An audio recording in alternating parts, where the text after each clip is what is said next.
But now it's time for some love to lift our spirits. So let's head to Verona, where young Romeo has gone partying, and he spotted a lovely young lady across a crowded room.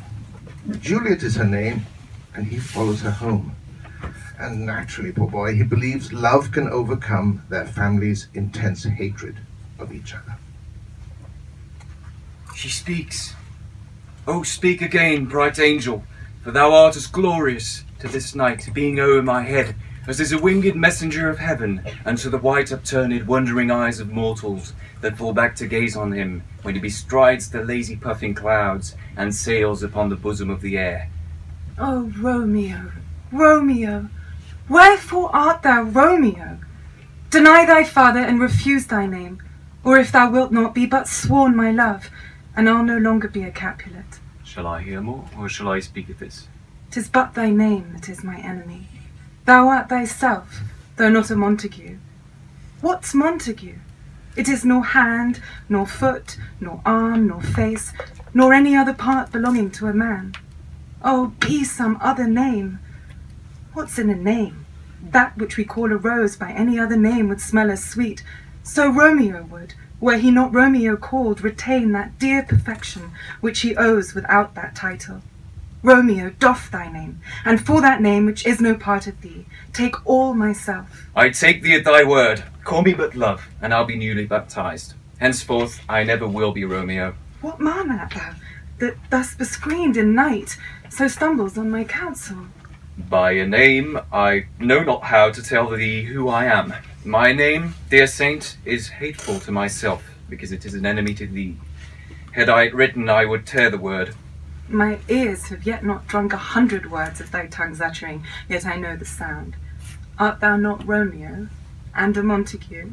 Neither, fair saint, if either thee dislike. How camest thou hither, tell me, and wherefore? The orchard walls are high and hard to climb, and the place death, considering who thou art, if any of my kinsmen find me here. With love's light wings did I purge these walls, for stony limits cannot hold love out, and what love can do, that dares love attempt.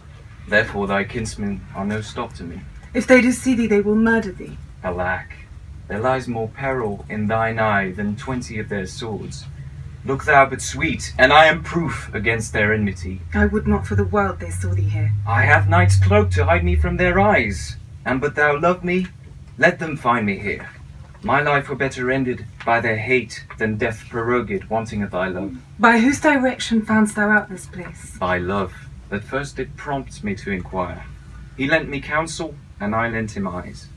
I am no pilot, yet wert thou as far as that vast shore, washed with the farthest sea, I should adventure for such merchandise. Thou knowest the mask of night is on my face, else would a maiden blush bepaint my cheek for that which thou hast heard me speak tonight. Fain would I dwell on form, fain deny what I have spoke, but farewell compliment. Dost thou love me? I know thou wilt say aye, and I will take thy word. Yet if thou swearst, thou mayst prove false. At lovers' perjuries, they say, Jove laughs. O gentle Romeo, if thou dost love, pronounce it faithfully. Or if thou thinkst I am too quickly won, I'll frown and be perverse and say thee nay, so thou wilt woo, but else not for the world. In truth, fair Montague, I am too fond, and therefore thou mayst think my behaviour light, but trust me, gentlemen, I'll prove more true than those that have more cunning to be strange. I should have been more strange, I must confess, but that thou overheardst there I was ware, my true love passion. Therefore pardon me, and not impute this yielding to light love which the dark night hath so discovered. Lady, by yonder blessed moon, I vow that tips with silver all these fruit tree tops. Oh, swear not by the moon, the inconstant moon that monthly changes in her circled orb, lest that they prove love likewise variable. What shall I swear by? Do not swear at all, or if thou wilt, swear by thy gracious self, which is the god of my idolatry, and I'll believe thee. If my heart's dear love. Well, do not swear. Although I joy in thee, I have no joy of this contract tonight. It is too rash, too unadvised, too sudden, too like the lightning which does cease to be ere one can say it lightens. Sweet good night. This bud of love, by summer's ripening breath, may prove a beauteous flower when next we meet. Good night, as sweet repose and rest come to thy heart as that within my breast. Oh, wilt thou leave me so unsatisfied? What satisfaction canst thou have tonight? The exchange of thy love's faithful there for mine. I gave thee mine, before thou didst request it, and yet I would it were to give again. Wouldst thou withdraw it? For what purpose, love? But to be frank, and give it thee again, and yet I wish but for the thing I have. My bounty is as boundless as the sea, my love as deep. The more I give to thee, the more I have, for both are infinite. I hear some noise within. Dear love, adieu.